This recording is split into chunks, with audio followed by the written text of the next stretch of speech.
Near the end of 1971, an eclectic set of proto-glam rock stompers, intimate ballads, and love letters, collected under the title Hunky Dory, became David Bowie's first masterpiece.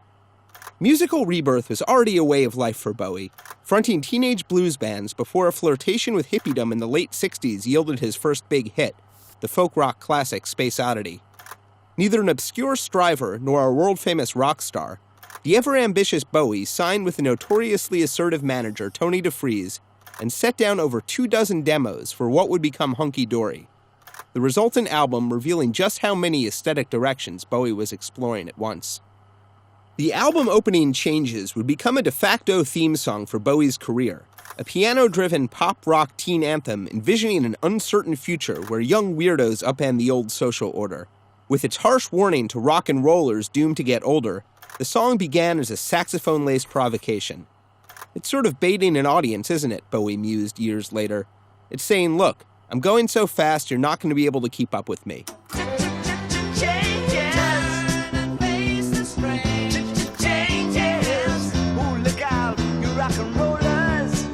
With its melodramatic musical sibling, Oh You Pretty Things, it set the tone for a sonically diverse album united by cinematic grandeur and a fascination with fame, silver screens, and the stars that grace them. Oh, you pretty things, don't you know you're driving your Robbins insane? Life on Mars is the record's emotional center and one of Bowie's greatest recordings. Written as the space race captivated kids around the world, it follows a restless girl who escapes her boring life at the movies, only to find the film equally dull. Is there life on Mars? Frank Sinatra's outsized image looms over the song, which borrows a chord progression from his 1969 hit, My Way.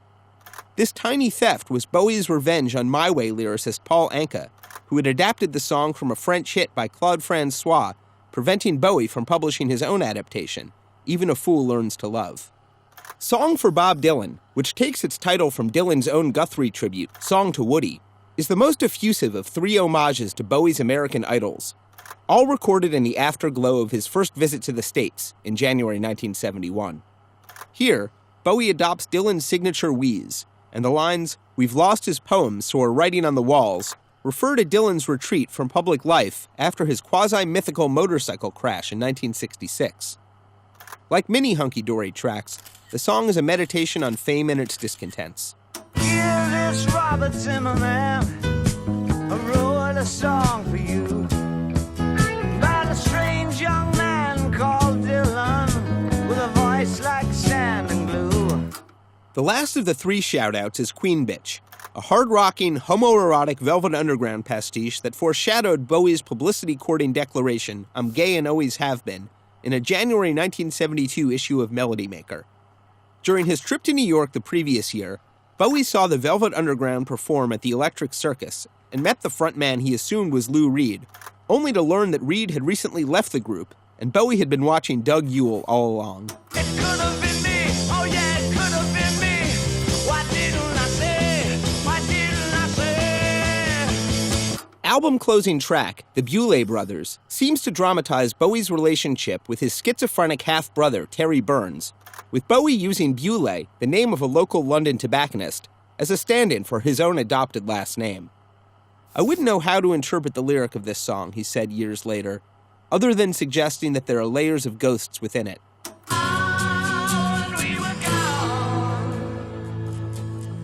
real cool traders. We were so turned on. You thought we were bacon. The same might be said for any of the new guises Bowie inhabited on the songs and cover of Hunky Dory, which featured a simultaneously glamorous and haunted shot of Bowie, inspired by a book of Marlene Dietrich photos. Hunky Dory was only a moderate commercial success on its release in 1971, despite enthusiastic reviews.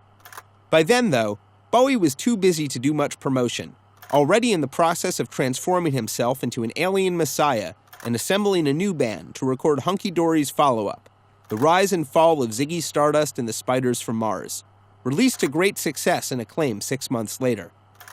Filled with album-cut classics, Hunky Dory would ride the alien rocker's powder blue coattails to immortality, with Life on Mars resurfacing in 1973 to hit number 3 on the UK singles chart. Recorded between Major Tom's launch and Ziggy's landing, Hunky Dory is like a hand-drawn map to the constellation of art, fame, and apocalypse that Bowie would navigate as Ziggy, Aladdin Sane, Halloween Jack, the Thin White Duke, and other heroes.